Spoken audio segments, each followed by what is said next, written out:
Egyptian dog, breeds and characteristics. If we delve into the history of ancient Egypt, we will quickly realize the close relationship that its inhabitants had with dogs. Witness the many artistic representations, some of which date back more than 4,000 years, still preserved today, on which it is possible to see dogs of different morphology and size resting alongside the pharaohs, accompanying men to the hunting or guarding the graves of the dead. In addition, one of the gods of Egyptian mythology, Anubis, is represented with the body of a man and the head of a jackal, a canine very close to the dog. Pharaoh Hound. Just by hearing the name of this breed, it is clear where it comes from and what it looks like. Even though its development as a modern dog breed mainly took place in Malta, the Pharaoh's Hound is definitely the first dog that comes to mind when we think of Egyptian dogs, right? Look at the good, isn't it the spitting image of the typical representations of dogs made in ancient Egypt? A slender, fast, slender animal, with large erect ears. Its coat is short and uniformly reddish-brown, but it is true that some specimens may have a few white spots on the tip of the tail, toes, chest or face. The Pharaoh's Hound is a friendly animal and very loyal to its guardians, but it is also quite independent. This dog is bursting with energy, he has incredible physical stamina and is an excellent hunter, which is why you really need to focus on his socialization if you want him to live with cats or smaller animals. This dog is always alert and it can end up being very barky, but it also stands out for its intelligence and ability to learn. As for his health, the pathologies from which he suffers the most are of the osteoarticular type, such as dysplasia of the hip, elbow and dislocation of the patella. Persian Greyhound. The Persian Greyhound, also known as Saluki, is a greyhound originating from the lands of the Middle East, where it has been used for thousands of years as a hunting dog due to its speed and precision in pursuing and catching all types of prey. Arabic tradition dictated that Salukas were not bought or sold, but only given as a sign of honor, and many of them were given to Europeans, who introduced the breed to our continent. It was in 1923 that the first official European standard for the breed was created. The Saluki is an athletic and well-proportioned dog.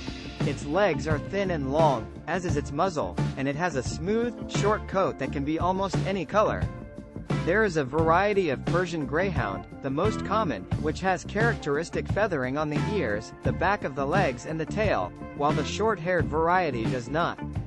In terms of temperament, this Egyptian Greyhound is an independent dog, sensitive, cunning and somewhat suspicious of strangers, although it is very rarely aggressive and, if properly socialized, is very gentle and affectionate towards its loved ones. The Egyptian Greyhound is a robust and resistant animal, not very predisposed to suffer from serious pathologies. Nevertheless, cases of eye problems, such as glaucoma or progressive retinal atrophy, have been documented in this breed. Basenji. The Basenji is a small, medium-sized dog breed weighing around 10 kilograms. It is believed to have originated in ancient Egypt, where they were the faithful companions of the pharaohs. In fact, it is believed to be the oldest dog breed in the world. Over time, the breed spread south and its development took place in Central Africa, where these dogs were highly valued for their cunning and ability to hunt and exterminate rats that threatened livestock. The most characteristic physical features of the Basenji are undoubtedly its curled tail and wrinkled forehead. Its body is short in relation to the remarkable length of its limbs and its ears are triangular and erect on the head. In addition to its physical appearance, the Basenji has a unique feature that sets it apart from all other dog breeds. It cannot bark like other dogs. Indeed, its larynx and its vocal cords have a different structure and position which prevent it from emitting barks. However, it can howl and make other types of sounds. The Basenji is an independent dog, reserved with strangers and very courageous. It is therefore a dog that requires good early socialization to learn to behave properly with other animals and people. It is said that in many ways its behavior resembles that of cats, as its great agility allows it to jump great heights and even climb trees. He is very affectionate with his guardians and loves learning new skills and playing outdoor sports. This last point, physical exercise, is very important to avoid obesity, one of the main health problems affecting this breed.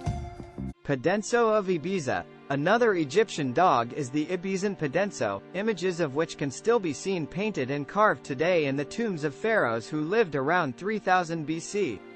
It is believed that after their initial development in Egypt, these dogs were transported by the Phoenicians to the Balearic Islands, where they had their main development as a breed, hence their name Pedenso d'Ibiza. Specimens of this breed are slender, resilient and energetic, and they need plenty of physical and mental exercise on a daily basis. The Ibizan Pedenso is an affectionate, patient, sociable and devoted animal. This Egyptian dog adores long walks in the countryside and is generally very tolerant of children and other animals. Nevertheless, like the other types of Pedensos, it is a dog that tends to be very sensitive and somewhat reserved with strangers, so special attention must be paid to its education and socialization. There is a popular belief that the Ibizan Pedenso is immune to leishmaniasis, which is why many guardians decide not to protect it against this dangerous disease. The truth is that this breed has some resistance to the effects of an infected sandfly bite, and their immune response has been found to be faster and stronger than that of other breeds, preventing the development of serious symptoms. However, it is not true that it is completely immune, and many individuals can suffer the consequences of this disease, which is why vaccination and protection against the parasite are still necessary. Egyptian Shepherd or Armant. The Egyptian Shepherd dog is also called Armant, named after the Egyptian city it originated from. The breed is not currently recognized by the Fédération Cynologique Internationale, FCI, and although its history is not entirely clear, it is thought to have originated from crosses between local dogs and other breeds brought from Europe, such as the bearded collie. Today, the Armant is used as a herding dog and guard dog. This dog is medium in size and weighs between 23 and 29 kilograms. It has a semi-long, rough coat, which can be of various colors, the most common pattern being a combination of black and brown tones. Most specimens have erect ears, but it is true that some individuals have droopy ears.